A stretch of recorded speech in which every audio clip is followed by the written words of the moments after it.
अरविंद को गूगल और chat GPT में ऐसी कौन सी कमी दिखी जिसे पूरा करने के लिए उन्होंने गूगल से टक्कर लेने के बारे में सोच लिया और आज परप्लेक्सिटी हमारे सामने है कि एलॉन के ऊपर ये एलिगेशन लगे थे कि वो अपने ट्वीट्स के जरिए अपने इन्वेस्टर्स को गुमराह करते हैं, जिसके बाद सिक्योरिटी एक्सचेंज कमीशन ने उनपे $20 मिलियन का फाइन लगा दिया, जिसे देने के बाद एलॉन ने अपनी चेयरमैन की कुर्सी छोड़ दी और कंपनी के सीईओ बने रहे। अब 2022 में ओपन एआई ने चैट जीपीटी को लॉन्च तो कर दिया था, पर कहीं ना कहीं चैट जीपीटी के अंदर कुछ खामियां भी थी जो कि अरविंद को खटक रही थी। मतलब आपको कैसे पता चलेगा कि जो जवाब वो दे रहा है वो सही है या गलत? और उससे भी जरूरी बात, जिस प्रॉब्लम को गूगल और ओपन एआई सॉल्व नहीं कर पाए उसे अरविंद ने कैसे सॉल्व कर लिया। अगर मैं मोटा मोटा बताऊं तो सिर्फ एक ही साल में परप्लेक्सिटी की कीमत $540 मिलियन से बढ़ के 9 बिलियन तक जा पहुंची। मतलब सिर्फ उस एक साल में परप्लेक्सिटी ने 17 गुना से भी ज्यादा ग्रोथ दिखाया। तो इसी के रिप्लाई में गूगल चुप थोड़ी न रहने वाला था, क्योंकि इसके बाद सुंदर पिचाई सर ने एक इमरजेंसी सिचुएशन कोड रेड को डिक्लेयर कर दिया, जिसमें उन्होंने गूगल के एक्स फाउंडर्स लैरी पेज और सर्गी ब्रिन को जल्द से जल्द बुलाया। और ये सब गूगल के लिए किसी बुरे सपने से कम नहीं था, क्योंकि जब तक गूगल कुछ रिएक्ट कर पाता तब तक चैट जीपीटी ने मार्केट में हलचल मचा दी और यहीं से एक एआई वॉर की शुरुआत होती है। अब देखिए, डीप सीक के आए हुए अभी कुछ ही दिन हुए हैं और मुझे ऐसा लगता है कि अब कुछ बड़ा होने वाला है। शायद अब एक नए एआई वॉर की शुरुआत होने वाली है, क्योंकि रिसेंटली एक आदमी ने दुनिया के सबसे अमीर इंसान एलॉन मस्क को चैलेंज कर दिया कि मैं $500 बिलियन की फंडिंग के बारे में सोच रहा हूं। मेरी फंडिंग पक्की है, अगर मुझे रोक सको तो रोक लो। अब ये चैलेंज देने वाले ओरिजिनली इंडिया से ही हैं, जिनका नाम अरविंद श्रीनिवास है, जो कि फाउंडर है परप्लेक्सिटी एआई के, जो कि एक एआई स्टार्टअप है जिसे अरविंद ने 2022 में शुरू किया था। लेकिन एक सेकंड, 500 बिलियन ये कोई छोटा नंबर नहीं है और ना ही ये स्टेटमेंट किसी छोटे मोटे स्टार्टअप का लगता है। तो आखिर ऐसा क्या है अरविंद के पास जिसके दम पे इन्होंने एलॉन मस्क को चैलेंज कर दिया, और इन सब के बीच में गूगल का क्या रोल है? तो इस पूरे इंसिडेंट को मैंने इस वीडियो में समझाने की कोशिश की है। आज से 25 साल पहले जब गूगल लॉन्च हुआ था, तब उसका एक सिंपल सा मिशन था कि वो इंफॉर्मेशन को हर किसी के लिए इजीली एक्सेसिबल बना सके। लेकिन उस वक्त किसी ने ये नहीं सोचा था कि एक दिन ये $2 ट्रिलियन की कंपनी बन जाएगी। अब ऐसा नहीं है कि किसी ने गूगल को टक्कर देने के बारे में ना सोचा हो, क्योंकि गूगल के साथ साथ हमें याहू, बिंग और डकडकगो जैसे ब्राउजर भी देखने को मिले, लेकिन कोई भी गूगल को बीट ना कर सका, क्योंकि इन सब के आते आते गूगल इतना पावरफुल हो गया था कि इसका एल्गोरिदम इसे बेस्ट सर्च इंजन की लिस्ट में सबसे ऊपर रैंक करा रहा था। और हो भी क्यों ना, इससे लॉयल यूजर भी तो मिले, जिन्हें आज भी गूगल पे मिली इंफॉर्मेशन पे भरोसा है। मतलब ऐसा लोग कहते हैं ना कि अगर आपको यकीन नहीं है तो आप गूगल करके देख लो। तो आप समझ रहे हो, मतलब इस लेवल के ट्रस्ट को बिल्ड करने के लिए गूगल ने अपने आप को न जाने कितना डेवलप किया होगा।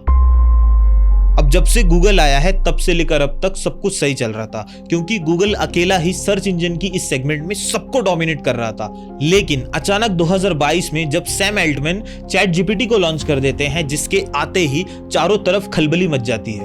अब चैट जीपीटी के आते ही गूगल को सबसे बड़ा झटका लगा, क्योंकि चैट जीपीटी कहीं ना कहीं एक एआई टूल के साथ साथ एक सर्च इंजन का भी काम कर रहा था। क्योंकि जब पहले हम गूगल से कोई क्वेरी पूछते थे तो वो सबसे पहले तो हमारे सामने बहुत सारे वेबसाइट की लिंक्स को पॉपअप कर देता था, जिसमें से हमें ढूंढना होता था कि हमारे काम की इंफॉर्मेशन कहाँ है, और आपको कोई सीधा जवाब नहीं मिलता था। और इसी प्रॉब्लम को ओपन एआई ने अपने इस रेवोल्यूशनरी टूल के साथ टैकल किया, जिसके बाद लॉन्च होने के बस 5 ही दिनों में इस पे लगभग 1 बिलियन से ज्यादा यूजर थे, जो कि इस नए एआई रेवोल्यूशन को यूज करना सीख रहे थे। और मुझे याद है कि उस वक्त एक शब्द काफी पॉपुलर हुआ था, प्रॉम्प्ट इंजीनियरिंग। अब इसमें होता ये था कि आपको एआई को सही से बताना होता था कि आपको एग्जैक्टली चाहिए क्या।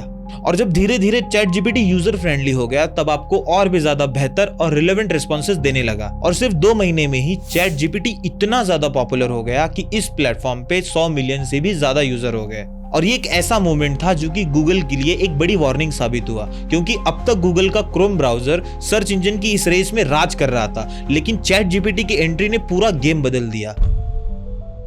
पहली बार गूगल को यह महसूस हुआ कि उसके यूजर्स चैट जीपीटी की तरफ शिफ्ट हो रहे हैं और अब लोग गूगल पे जाने के बजाय सीधा सीधा चैट जीपीटी से सवाल पूछने लगे, जिसमें ना कोई एड्स आते थे और ना ही कोई एक्स्ट्रा क्लिक्स करने की झंझट होती थी। बस एक सीधा और प्रिसाइज आंसर मिलता था आपको आपके किसी भी सवाल का। और ये सब गूगल के लिए किसी बुरे सपने से कम नहीं था, क्योंकि जब तक गूगल कुछ रिएक्ट कर पाता तब तक चैट जीपीटी ने मार्केट में हलचल मचा दी और यहीं से एक एआई वॉर की शुरुआत होती है। तो अब अगर हम बात करें जनवरी 2023 की, तो ये वो वक्त था जब ओपन एआई फंडिंग्स को जुटाने के लिए बहुत सारे राउंड को रेस कर रहा था और उन सभी इन्वेस्टर्स की लिस्ट में एक नाम ऐसा भी था जिसने काफी लोगों का ध्यान खींचा। मतलब मैं बात कर रहा हूं माइक्रोसॉफ्ट की, जब उसने ओपन एआई में $10 बिलियन का इन्वेस्टमेंट किया और उसने बिना किसी देरी किए सबसे पहले तो बिन ब्राउजर को चैट जीपीटी के साथ इंटीग्रेट कर लिया और अपना एक नया एआई मॉडल लॉन्च कर दिया, जिसका नाम उसने को-पायलट रखा। और को-पायलट के आते ही माइक्रोसॉफ्ट ने उसे अपने सारे प्रोडक्ट्स में देना शुरू कर दिया। तो इसी के रिप्लाई में गूगल चुप थोड़ी न रहने वाला था, क्योंकि इसके बाद सुंदर पिचाई सर ने एक इमरजेंसी सिचुएशन कोड रेड को डिक्लेयर कर दिया, जिसमें उन्होंने गूगल के एक्स फाउंडर्स लैरी पेज और सर्गी ब्रिन को जल्द से जल्द बुलाया। और बहुत सारी मीटिंग्स के बाद वो इस फैसले पे पहुंचे कि वो टेम्परेरी बेसिस पे अपने उन सारे टास्क को रोक देंगे जो अभी उतने अर्जेंट नहीं है, और वो अपना पूरा फोकस सिर्फ सर्च इंजन को बेहतर बनाने में लगाएंगे और एआई चैटबॉट्स में कुछ नए फीचर्स को ऐड करेंगे। और इसी फैसले के बाद गूगल ने जेमिनी और बार्ड जैसे एआई चैटबॉट्स को लॉन्च कर दिया। इसी वजह से हमें आज भी मार्केट में एआई चैटबॉट के सेगमेंट में सिर्फ 2 या 3 बड़े प्लेयर ही दिखते हैं। लेकिन इसी बीच अरविंद श्रीनिवास निकलकर सामने आते हैं, जिन्होंने 2022 में अपने एआई स्टार्टअप परप्लेक्सिटी की शुरुआत की थी। Perplexity is an AI-powered conversational answer engine. It's not a search engine. So you ask a query, you ask a question, it just directly gives you the answer. The main difference from other chatbots like ChatGPT is that you always get the sources. So it only says what exists on the web already, and it clearly tells the user where every part of the answer, where is it coming from on the web. और जब उन्होंने इस space में कदम रखा था तब उनके पास इतने पैसे और रिसोर्सेज थे भी नहीं कि वो अपने एआई मॉडल को ट्रेनिंग दे सके या उसे डेवलप कर सके। अब एआई मॉडल को ट्रेनिंग देना क्यों जरूरी है, इससे मैंने डीपसीक वाले इस वीडियो में अच्छे से एक्सप्लेन किया है, तो अगर आपने ये वीडियो नहीं देखा है तो इसे जरूर देखना। फिलहाल लौटते हैं अपने टॉपिक की तरफ, जहां अरविंद ने साल 2022 में परप्लेक्सिटी को लॉन्च किया था और तब से लेकर अब तक सिर्फ 2 साल में ही उन्होंने परप्लेक्सिटी को $9 बिलियन की वैल्यूएशन तक पहुंचाया। और इतना ही नहीं, अगर हम बात करें मार्च 2025 की, तो एआई चैटबॉट मार्केट शेयर की इस लिस्ट में परप्लेक्सिटी ने टॉप 4 में अपनी जगह भी बनाई। और पहले जहां इनके मंथली 10 मिलियन यूजर हुआ करते थे, अब वो नंबर्स बढ़ के डेली के 1 मिलियन हो गए, जिसने इन्हें दुनिया का सबसे फास्टेस्ट ग्रोइंग एआई स्टार्टअप बना दिया। लेकिन अरविंद ने ये सब किया कैसे? तो इसके लिए हमें अरविंद की जर्नी पे एक नजर डालनी होगी कि अरविंद को गूगल और चैट जीपीटी में ऐसी कौन सी कमी दिखी जिसे पूरा करने के लिए उन्होंने गूगल से टक्कर लेने के बारे में सोच लिया और आज परप्लेक्सिटी हमारे सामने है।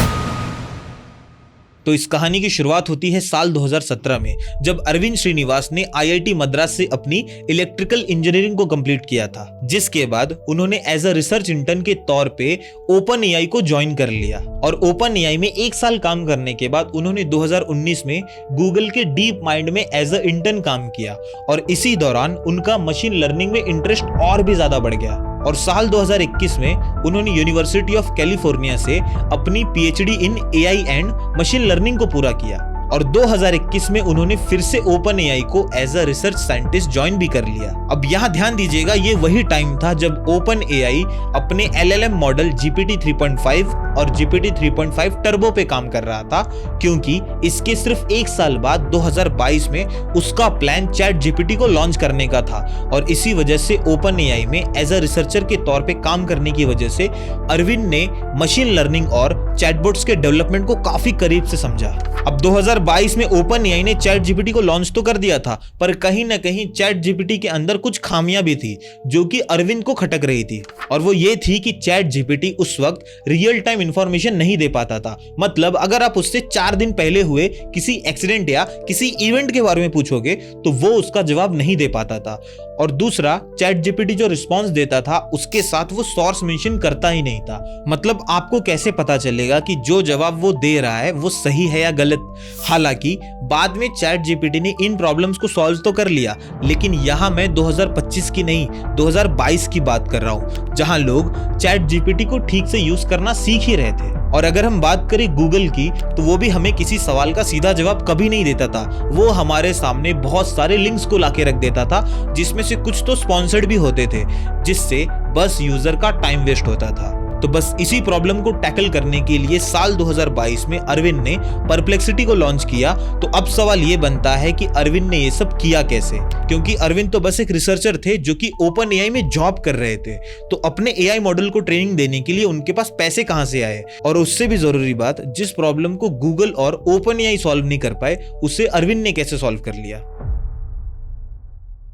तो मुझे ऐसा लगता है कि इन सब के पीछे कई वजह हो सकते हैं। तो चलिए एक एक करके इसे समझते हैं। सबसे पहले तो अरविंद खुद एक मशीन लर्निंग एक्सपर्ट थे, क्योंकि जब वो 2022 में गूगल में इंटर्नशिप कर रहे थे, तब उन्होंने बहुत सारे प्रोजेक्ट्स पे काम किया था। जैसे कि उन्होंने हेलोनेट और रेसनेट जैसे एडवांस मॉडल को भी डेवलप किया था, जो कि इमेजेस को किसी इंसान की तरह पहचान सकते थे। फॉर एग्जाम्पल, जब आप गूगल फोटो में किसी इमेज को सर्च करते हो, जैसे कि डॉग, तो अगर आपके फोन में डॉग किसी स्क्रीनशॉट में ही क्यों ना हो, आपको तुरंत मिल जाता है। और तो और अरविंद जब ओपन एआई में जॉब कर रहे थे, तब उन्होंने अपना ज्यादा फोकस रीइंफोर्समेंट लर्निंग को सीखने में लगाया, और इसी तरीके से उन्हें एआई डेवलपमेंट का अच्छा खासा एक्सपीरियंस भी मिला।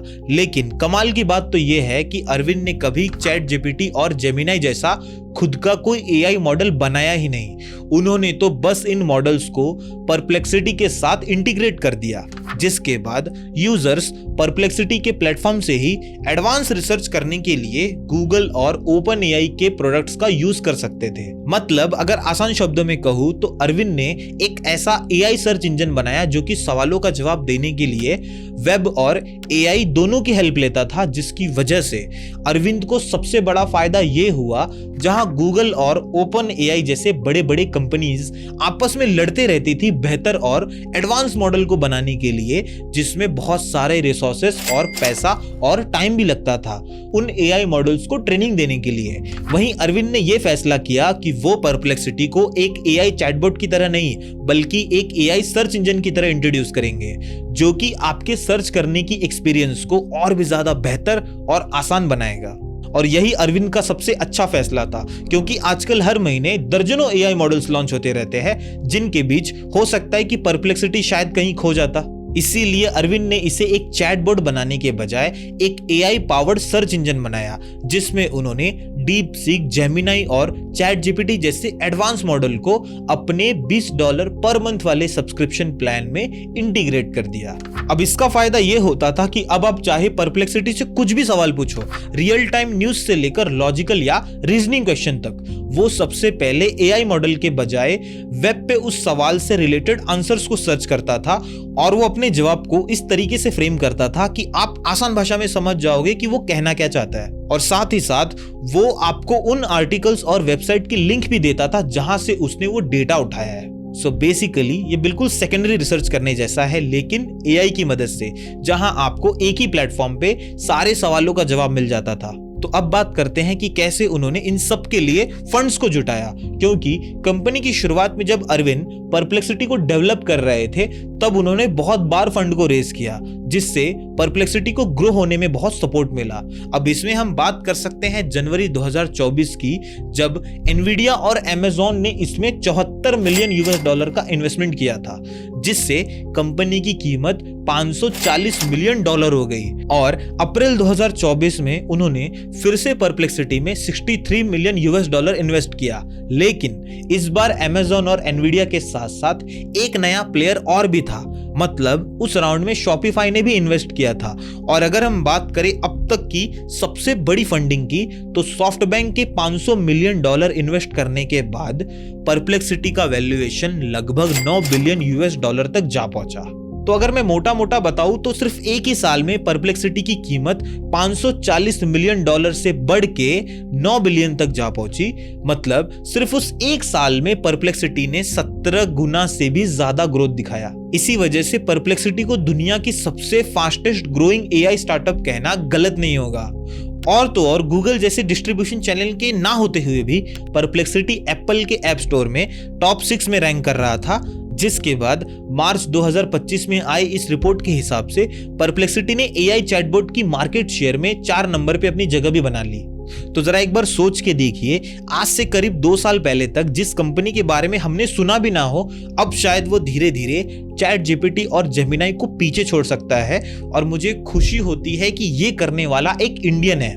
लेकिन सबसे बड़ा सवाल यह है कि क्या ये कभी भी गूगल के क्रोम ब्राउजर को रिप्लेस कर सकेगा या नहीं, क्योंकि ये तो हम सबको पता है कि क्रोम ब्राउजर इतना पावरफुल है कि जब माइक्रोसॉफ्ट ने बिंग के साथ कोलैब करके भी इसे बीट नहीं कर पाया था, तो परप्लेक्सिटी के लिए ये करना तो आसान होगा नहीं। लेकिन ऐसा नहीं है कि ये इम्पॉसिबल है। हाँ, मुश्किल बहुत है पर इम्पॉसिबल नहीं है। अब आपको इस बारे में क्या लगता है, मुझे नीचे कमेंट करके बताना। और अब जाने से पहले एक आखिरी चीज समझ लेते हैं कि अरविंद ने एलॉन मस्क को ही क्यों चैलेंज किया। वो चाहते तो सैम एल्टमैन को भी तो चैलेंज कर सकते थे, वो गूगल को भी चैलेंज कर सकते थे, लेकिन एलॉन मस्क ही क्यों? अब इसके लिए हमें जाना होगा साल 2018 में, जब एलॉन मस्क के ऊपर सिक्योरिटी एक्सचेंज कमीशन ने एक इंक्वायरी बिठा दी थी। अब हुआ ये था कि एलॉन के ऊपर ये एलिगेशन लगे थे कि वो अपने ट्वीट्स के जरिए अपने इन्वेस्टर्स को गुमराह करते हैं। मतलब 8 अगस्त 2018 को हुआ ये था कि एलॉन ने ट्विटर पे एक ट्वीट किया था कि वो टेस्ला को स्टॉक मार्केट से हटा के एक प्राइवेट कंपनी बनाने के बारे में सोच रहे हैं, जिसके लिए उन्होंने फंडिंग को सिक्योर कर लिया है। लेकिन ये बस एक झूठ था जिसका पता बाद में चला और इसी वजह से वो लीगल इश्यूज में फंस गए, जिसके बाद सिक्योरिटी एक्सचेंज कमीशन ने उनपे $20 मिलियन का फाइन लगा दिया, जिसे देने के बाद एलॉन ने अपनी चेयरमैन की कुर्सी छोड़ दी और कंपनी के सीईओ बने रहे। अब ये तो बात हो गई 2018 की, जब एलॉन के उस एक ट्वीट की वजह से वो काफी लंबे समय तक सुर्खियों में बने रहे। अब समझते हैं कि इन सब के बीच में यूएसएआईडी कहां से आ गया। तो इसका मतलब होता है United states agency for international development, जो कि गवर्नमेंट की ही एक एजेंसी है, जो कि अपने $40 बिलियन के सालाना बजट के साथ 100 से भी ज्यादा देशों में ऑपरेट कर रही है। और इसी एजेंसी के ऊपर एलॉन ने ये एलिगेशन लगाए थे कि ये बस एक क्रिमिनल ऑर्गेनाइजेशन है जिसे बंद हो जाना चाहिए। और ये उन्होंने कहा था 2 फरवरी 2025 को, जिसके सिर्फ 4 दिन बाद ही अरविंद ने एलॉन को ट्रोल करते हुए ये कहा कि मैं भी $500 बिलियन के फंड को रेस करने के बारे में सोच रहा हूं, अगर मुझे रोक सको तो रोक लो। और ये फंड वो उसी एजेंसी से ले रहे थे जिसपे एलॉन मस्क एलिगेशन लगा रहे थे। अब इसमें कौन सही है और कौन गलत है ये तो वक्त ही बताएगा। फिलहाल लौटते हैं हमारे टॉपिक की तरफ, जहां मुझे ऐसा लगता है कि ये सब जो कुछ भी हो रहा है इन बड़े बड़े दिग्गजों के बीच में, ये सब रैंडमली हो ही नहीं सकता। ये तो एक झलक है आने वाले टेक वॉर की, जो कि दुनिया के सबसे बड़े टेक जायंट्स के बीच में होगी, जहां पे कोई अपने रिसोर्सेस और नेटवर्क के दम पे डोमिनेट कर रहा होगा तो कोई अपनी स्ट्रेटजीज की मदद से आगे बढ़ने की कोशिश कर रहा होगा। इसीलिए हमें बस ये देखना होगा कि अरविंद की लीडरशिप परप्लेक्सिटी को कहां लेकर जाती है। Thank you.